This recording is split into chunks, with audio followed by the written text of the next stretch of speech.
Halo, terima kasih sudah mampir kembali di jam 8 Worldwide bersama gua Irfan Rapsodi. Tentunya di konten, oh gitu ya, konten yang akan memberikan fakta-fakta tentang dunia yang pastinya Anda udah tahu ataupun Anda belum tahu ya. Jadinya nih demi menuju Indonesia Emas 2045 dan demi menggapai cita-cita bangsa untuk edukasi setiap generasi dari tua sampai muda, muda dan tua. Makanya dari itu kami buat konten fakta-fakta. Soalnya kita tidak akan membuat konten tentang hoax. Bagaimana nih? Semoga semuanya sehat selalu yang menonton ini ya. Soalnya yang gak ada soalnya sih semoga sehat aja. Namanya juga doain mah jangan setengah-setengah ya. Nah oke, untuk kali ini gue akan memberikan fakta-fakta. Ada beberapa fakta yang akan gue berikan. Semoga ini menjadi insight baru untuk kalian semua dan semoga video ini menyenangkan buat Anda. Oke, ya langsung aja kita ke fakta yang pertama. Kembali, kalau gue begini-begini berarti gue lagi baca ya. Karena kalau misalnya salah-salah, dihujat, kena ITE, pidana, penjara kan agak ribet ya. Oke, ini fakta yang pertama ya. Jadi, ada jembatan khusus kepiting. Nah, jembatan khusus kepiting ini berada di Pulau Christmas, Australia. Jadi ini kawan-kawannya Mr. Crab ya. Jadi di Pulau Christmas, Australia ini, mereka membuat jembatan khusus kepiting. Kenapa? Karena di sana populasi kepitingnya sangat tinggi. Nah ini kepiting merah ya, kepiting merah yang besar-besar. Mereka membuat jembatan khusus kepiting untuk kepiting itu menyeberang jalan. Karena setiap tahunnya itu jutaan kepiting merah tuh muncul untuk bermigrasi dari hutan menuju ke laut untuk berkembang biak. Jadi kepitingnya tuh dia home base-nya itu di hutan. Nah, kalau udah musim berkembang biak dia bermigrasi ke laut. Migrasi ini biasanya dimulai di musim penghujan nih, antara bulan Oktober atau November. Kadang-kadang itu bulan Desember juga. Jadi kepiting merah meninggalkan rumahnya secara bersamaan dan mulai migrasi ke laut untuk kawin dan bertelur. Jadi kepiting merahnya ini yang jantan, mereka memimpin migrasi baru diikuti betinanya. Jadi jantan duluan maju, baru betinanya ngikut. Kepiting merah yang lebih besar, yang mungkin yang paling tua ya, yang paling kuat, itu biasanya mereka nyampe duluan tuh di laut. Mereka nyampe duluan di laut, pas dia nyampe, mereka berendam dulu tuh. Soalnya kan biar apa ya, menyesuaikan kan, tadinya kan lembab panas gitu, akhirnya dia ke laut.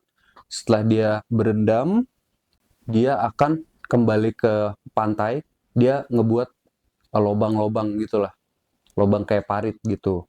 Nah, ketika mereka buat lubang-lubang kayak parit, nanti betinanya pada datang tuh. Nah, biasanya betina itu jumlahnya akan lebih banyak dibandingkan yang jantan. Nah, ketika yang jantan udah ngebuat parit-parit itu, nah akhir nantinya yang betinanya akan masuk ke dalam itu, kira mereka kawin tuh. Mereka kawin tuh, beradu di situ tuh. Adu mekanik di situ mereka.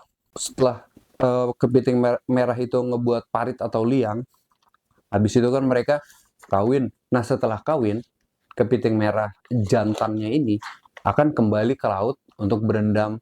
Berendam dulu sejenak, santai kan, stamina udah terkuras habis. Nah, setelah itu mereka memulai perjalanan kembali pulang ke hutan tuh, rame-rame. Sekitar ribuan lah, ribuan mungkin jutaan deh kepiting. Nah, tetapi yang betinanya tinggal di liang itu. Betinanya tinggal di liang itu selama kurang lebih 2 minggu untuk menunggu telurnya itu berkembang.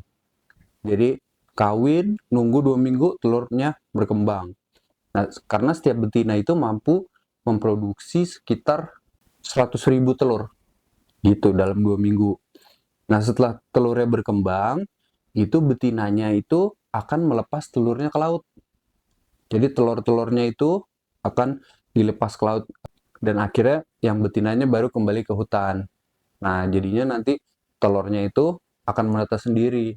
biasanya tuh nggak banyak sih yang survive ya dari telur-telur itu, karena biasanya kalau lagi musim migrasi itu betinanya udah bertelur itu kayak hiu-hiu. Nah, itu mereka jadi mangsa makanan mereka juga tuh, telur-telur kepiting merah ya. Gini. Uh, kepiting. Oke, fakta yang nomor dua. Mungkin pada pada penasaran ya, apa sih penerbangan komersial pertama di dunia ini? Nah, penerbangan eh, maskapai penerbangan pertama di dunia ini itu berasal dari Jerman. Bernama DELAG, DELAG. Itu ada bahasa Jermannya, gue ngasih tahu bahasa Inggrisnya aja. Itu artinya German Airship Transportation Corporation Limited. Itu dibuat pada tahun 1909. Nah, awalnya itu pesawat itu bukan disebut pesawat tapi balon udara ya. Nah, balon udara pada saat itu berbentuknya tuh kayak cerutu gitu tuh, besar tuh, berbahan bakar gas. Nah, ini disebut Zeppelin. Nah, jadi kalau lu lihat bukan balon udara yang ada di Kapadocia itu ya, tapi balon udara yang kayak cerutu itu namanya Zeppelin. Nah, itu pertama kali yang buat itu Jerman. Pembuatnya juga nama belakangnya ada Zeppelinnya lah. Nah, jadi Zeppelin ini yang dipunyai oleh maskapai penerbangan Delac ini itu antara tahun 1910 sampai 1914. Delac Zeppelin ini sudah mengangkut setidaknya 34.000 penumpang dan lebih dari 1.500 penerbangan. Mayoritas penumpangnya itu dari kalangan militer, pengusaha, pejabat pemerintah, Jerman ya. Mereka ini gratis nih, jadi nggak bayar. Tujuannya untuk inilah mempublikasi industri Zeppelin ini ke seluruh dunia gitu. Tetapi emang ada sekitar 10 ribuan penumpang berbayar. Jadi kalau misalnya ada masyarakat yang mampu untuk membayar untuk naik Zeppelin ini, mereka bisa tuh. Nah, akhirnya berhenti beroperasi itu ketika Perang Dunia Pertama. Perang Dunia Pertama ini Zeppelin ini berhenti beroperasi ya, kayak kan perang. Nah, setelah Perang Dunia Pertama, itu Zeppelin ini beroperasi kembali dengan merevolusi model balon udaranya menjadi berbahan bakar hidrogen ya. Dan penerbangan terakhir yang dilakukan oleh Zeppelin ini yaitu balon udara atau Zeppelin LZ-129 Hindenburg. Model ini merupakan yang pertama yang menyediakan penerbangan reguler dari Eropa ke Amerika Utara. Kenapa akhirnya berhenti total? Karena adanya peristiwa yang terkenal sebenarnya. Ada musibah Hindenburg pada tahun 1937, di mana LZ-129 Hindenburg ini ketika akan melakukan pendaratan di New Jersey, itu ada kebocoran, akhirnya pas mendarat nggak ada 30 detik, terus kebakar semua tuh Zeppelinnya. Ada sekitar banyak yang tewas lah, ada yang survive juga tapi mayoritas kebanyakan meninggal. Lu bisa lihat sendiri kok di YouTube videonya seperti apa gitu. Mungkin ini bisa gua jadiin satu episode sendiri juga ya, musibah Hindenburg ini soalnya menarik gitu. Oke, itu dia tentang maskapai penerbangan pertama di dunia ya. Sekarang udah nggak ada lagi Zeppelin, sekarang kan udah kayak pesawat udara gitu. Makanya ya mungkin kalau nggak ada Zeppelin kita nggak tahu Led Zeppelin ya. Oke, fakta ketiga, bangsat. Nah, tenang dulu. Bangsat ini itu tidak hanya kata makian ya. Tapi menurut KBBI, bangsat ini juga diartikan sebagai kutu busuk. Bangsat atau kutu busuk ini merupakan serangga parasit. Kutu busuk ini adalah spesies yang meminum darah manusia dan hewan berdarah panas lainnya. Jadi nggak cuma manusia, hewan berdarah panas mungkin kayak kucing ya. Itu juga pasti diserap darahnya sama dia. Kutu busuk ini biasanya tinggal itu di tempat seperti tempat tidur, di lipatan tempat tidur, bantal, dan tempat tersembunyi lainnya. Nah, mereka ini agresif ketika malam hari. Makanya mereka sering mengambil darah manusia itu ketika kita tidur tuh. Ketika kita tidur, si bangsat ini dia akan menyerap darah kita. Nah, biasanya kalau kita kena gigitan kutu busuk ini, kita akan ada ruam-ruam, ada bentol, gatel, panas gitu. Kutu busuk ini beraroma tidak sedap ya, dan menyengat di hidung. Namanya juga kutu busuk ya. Kalau wangi berarti namanya kutu wangi. Atas dasar kebiadaban kutu busuk inilah kata bangsat ini sering dijadikan kata makian atau kata bentuk rasa kesal kita lah. Oke, ini yang terakhir ya. Ini adalah salah satu festival terburuk sepanjang sejarah. Kita beranjak ke Woodstock 1999. Woodstock 99. Festival Woodstock ini adalah festival musik yang sangat besar ya pada zamannya.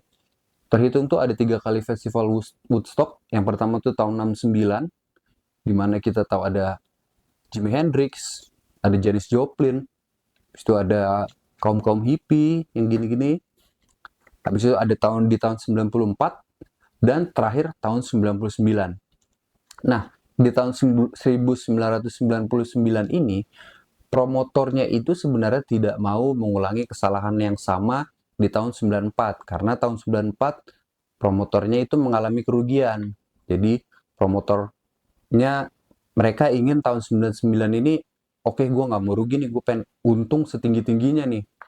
Nah, maka dari itu Woodstock tahun 99 ini dibuat selama 3 hari dari 22 sampai 25 Juli di Pangkalan Angkatan Udara Griffith di New York. Nah, festival ini tuh dihadiri sekitar 400.000 orang. Tetapi ini berujung petaka ya. Karena ternyata promotornya itu sangat jelek banget ya. Jadi dengan pengunjung 400.000, tetapi itu minim toiletnya nggak ada. Habis itu cuaca di sana itu hampir 40 derajat Celcius, jadi sangat panas sekali. Harga makanan, minuman itu mahal. Dan panitianya itu digaji sangat rendah. Jadi banyak ketika festival sedang berlangsung, banyak panitia yang akhirnya dia pulang. Ah, gaji gua kecil, lu balik aja lah, capek. Gitu.